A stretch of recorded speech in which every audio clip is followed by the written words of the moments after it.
Hey everybody, it's Shane at Matrix Personalized Fitness. Today I'm going to bring you a tip from the studio. I figured I'd answer one of the most common questions that I typically get from people, and that's about how to deal with low back pain. I suffered from sciatica, had numbness down into my foot a number of years ago. I went to a doctor, did PT, took up yoga, tried acupuncture, and I really believe it was a combination of all these things that allowed me to recover from it. But there were a couple of things that I found most useful, and that's what I'm going to share with you today. Before we begin, the one thing I want to say is that realize there's a lot of different reasons for having low back pain.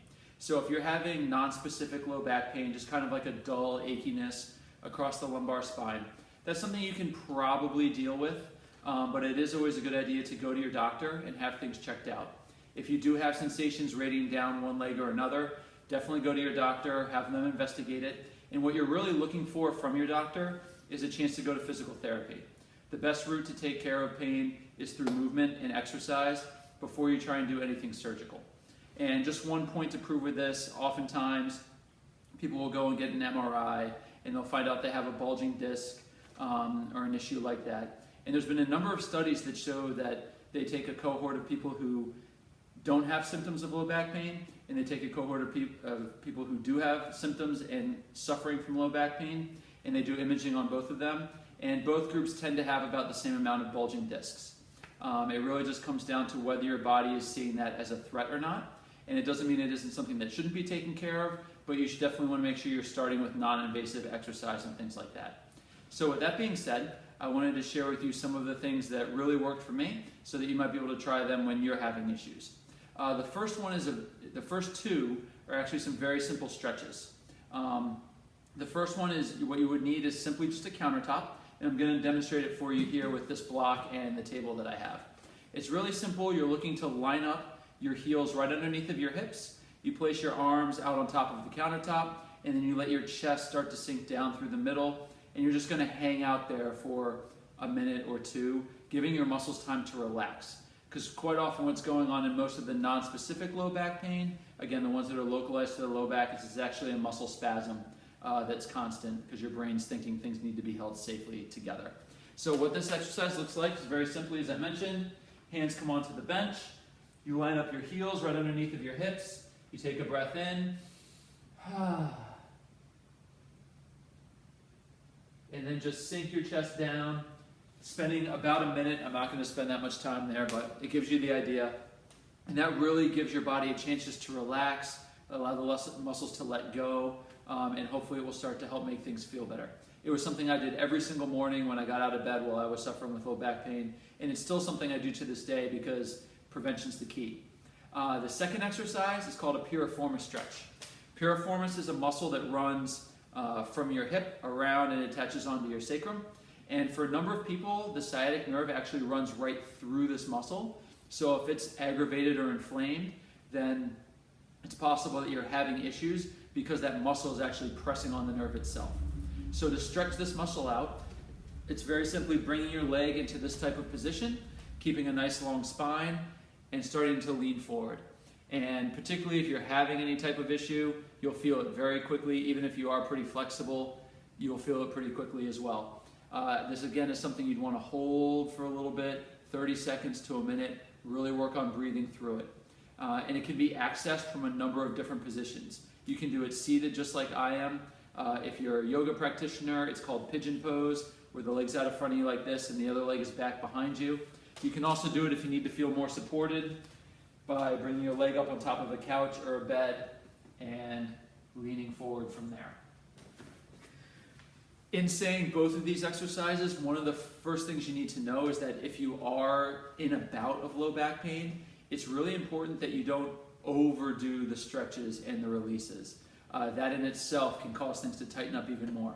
So it is a thing you want to do in little increments here and there, and you want to assess and reassess to make sure that it is actually making you feel better. Now, once you're getting to a point where you think mobility is going to be more important than stretching and relaxing, there's some really good exercises that you can do, and these are things that should be done frequently. Once you're out of low back pain, keep doing these things because by keeping mobility, you're less and less likely to have another bout again. And I believe that's what's really kept me pain-free for the last couple of years. So the most basic version of this is laying down on your back and drawing your knees up into your belly.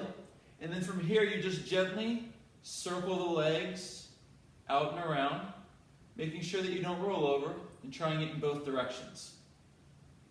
So this is a very safe and easy way to start to mobilize the lumbar spine.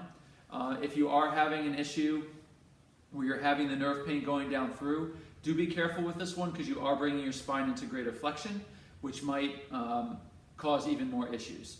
What tends to help people who are having that type of pain is to do the same motion in the opposite direction.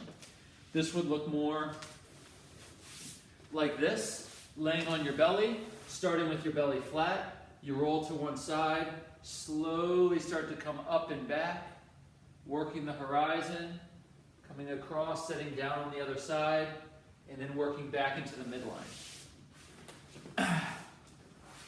That one is safer if you are having something going on, because typically going into extension actually closes down the discs and gives your spine more room to move.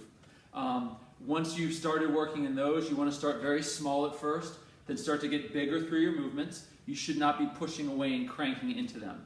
If you want to progress from these more seated positions, or from these laying down positions into something seated, the first variation where I pulled knees to belly, that can be simulated sitting up by just easily rolling down and around. And then you can take the other one where you came up and actually bring yourself back into extension here. The important part here is that you keep breathing smooth and easy, move cleanly, you want to move pain-free, and you slowly work into greater and greater ranges of motion. From there, once you've found that seated is pretty good, it's assessing and reassessing well, you can begin to work from standing. And to do things standing is very similar to seated. We get nice and tall, we bend into the knees, and once again we come up, we side bend. We're thinking about drawing the navel in, we're trying to open up through the low back, coming across the horizon, and then we can come to the side and come back into neutral, or we can continue all the way back around. Really thinking about keeping the spine long so that there's plenty of space for all of the discs to move and all of the vertebrae to move interchangeably. And that's how we teach our brain exactly what type of range of motion that we have.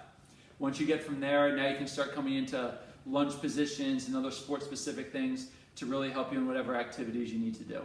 So hopefully you found that valuable. Those are the exercises that help me the most when it comes to low back pain. If you have any questions or comments, post them below or head over to our website, send some comments out there, or give us a call. I hope you enjoyed, and I'll be back next week. Take care.